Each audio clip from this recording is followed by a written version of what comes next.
Hello বন্ধুরা, আজকে আমরা এই যে ভিডিওটা করছি এইটার মূল উদ্দেশ্য হচ্ছে দ- এই যে গতকাল পশ্চিমবঙ্গ পুলিশ কনস্টেবলের রেজাল্ট আউট হলো। তো এর পরবর্তী স্টেপ আছে হচ্ছে পিএমটি পিইটি। ঠিক আছে, তোমরা সবাই জানো। তো ওখানে যে পিএমটি পিইটিতে ওয়েট যে থাকে সেটা হচ্ছে ন্যূনতম 57 কিলো।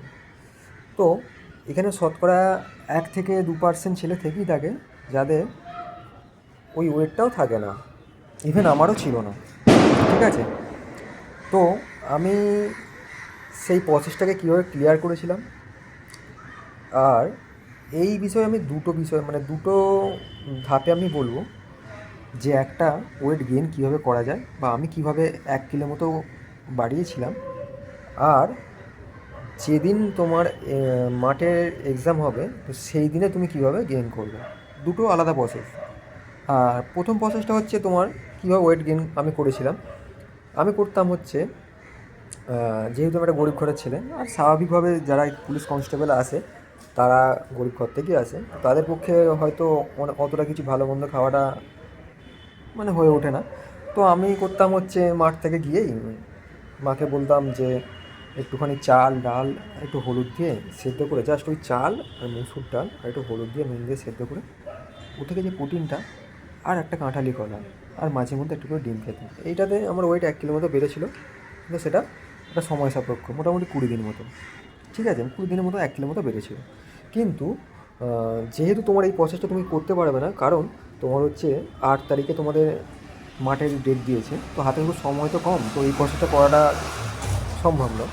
তো সেকেন্ড স্টেপ যেটা আমি তোমাকে বলতাম, যেটা আমি করেছিলাম, আমার ওয়েট যেহেতু তোমার 2 কিলো মতো কম ছিল মানে মাঠে দৌড়ানোর আগে পর্যন্ত, তো ওই 2 কিলো 2.5 কিলো ওয়েটটা আমি কীভাবে গেইন করেছিলাম সেটা তোমাকে বলি। আমি যবে থেকে তোমার করতাম, যেদিন আমাদের মাঠে ডেট ছিল তার থেকে 4 দিন আগে আমি করতাম। 4 দিন আগে আমি দেখে নিয়েছিলাম যে আমার 2 কিলো ওয়েটটা কীভাবে খেলে আমার এই 2 কিলো ওয়েটটা আমি গেইন করব। আমি দেখেছিলাম, তো সেক্ষেত্রে আমার ওই একটুখানি 2 লিটার মতো জল খেয়েছিলাম, 9টা মতো কলা খেয়েছিলাম। এইটা খাওয়াতে আমি দেখে নিয়েছিলাম যে আমার ওয়েটটা 2 কিলো মতো বেড়ে যাচ্ছে স্বাভাবিকের থেকে। তো আমি কনফার্ম হয়ে গেলাম যে এই জিনিসগুলো খেলে আমার ওয়েটটা বেড়ে যাবে। তাহলে তোমাকে এবার এটাই করতে হবে। আর এই যে টিপসটা তোমাকে, এই যে তুমি যখন জেনে যাচ্ছ যে আমার এই জিনিসগুলো খেলে 2 কিলো ওয়েটটা আমি বাড়াতে পারি, তো এইটা এইটা আমি কাজে লাগিয়েছিলাম যেদিন আমাদের মাঠ হলো সেদিন। আমি সকালবেলা, এটা তো যেহেতু তোমার এতখানি জিনিসটা তুমি খাবে, তো সেক্ষেত্রে তোমার এটা অত তাড়াহুড়ো করে তো খেতে পারবে না, তো সময় লাগবে। তো সেই দিন যেদিন তোমাদের মাঠ সেদিন ভোর ভোর উঠতে হবে। উঠে তুমি যখন জেনে যাচ্ছ এই জিনিসগুলো খেতে হবে, তো তুমি সকাল থেকে খেতে শুরু করলে। তার মধ্যে তুমি ধরো জলটা খাবে বেশি করে। আর তুমি সর্বপ্রথমেই একটুখানি চিঁড়ে একটু হালকা করে জল দিয়ে ভিজিয়ে খেয়ে নেবে। যে চিঁড়েটা তোমার পেটে থাকছে সেই চিঁড়েটা অনেকটা জলটাকে শোষণ করে রাখতে সাহায্য করবে, যার ফলে কি ওয়েটটাও তোমার গেন হবে আর জলটা তোমার অনেকটা ওটা শুষে নেবে। ঠিক আছে, এটা একটা ব্যাপার। আর দ্বিতীয়ত হচ্ছে কলা প্রচুর পরিমাণে ওয়েটটা বাড়ায় সাময়িকভাবে। তো তুমি ওখানে সিঙ্গাপুরি কলা, কাঁঠালি কলা নয়, সিঙ্গাপুরি কলা তুমি খেতে পারো। তো আমিও এরকম করেছিলাম যে তখন আমি 9টা কলা, 2.5 লিটার জল, 250 চিঁড়ে ভিজিয়ে খেয়ে তো আমি মাঠ করেছিলাম বলতে, এবার তোমাকে আর একটা টিপস ফলো করতে হবে। তুমি ওসব খেয়েই তো দৌড়াতে পারবে না। যখন তুমি ধরো দেখলে এই সমস্ত জিনিসগুলো খেয়ে কিন্তু কোনোভাবে এই জিনিসগুলোকে বার করলে হবে না, বাথরুম করা যাবে না। ঠিক আছে, এগুলো করার পর তুমি বুঝলে যে আমার ওয়েটটা এখন আপাতত 57 কিলো ক্রস করেছে। তো এই অবস্থাতে তুমি মেজারমেন্টটা হয়ে নাও। মেজারমেন্টটা হওয়ার পর তুমি ওখানে যে কর্তৃপক্ষগুলো থাকবে তারা স্বাভাবিকভাবে তোমাকে দৌড়ানোর জন্য বলবে। তোমাকে করতে হবে, তুমি ওখান থেকে জাস্ট একটুখানি হলেও সাইডে সরে গিয়ে একটুখানি তোমাকে গা ঢাকা দিয়ে সমস্ত জিনিসপত্রগুলোকে বার করার চেষ্টা করতে হবে। হ্যাঁ, আমি জানি তোমার ভেতরে থাকা কলা বা চিঁড়ে এগুলো কোনোভাবেই বেরোবে না।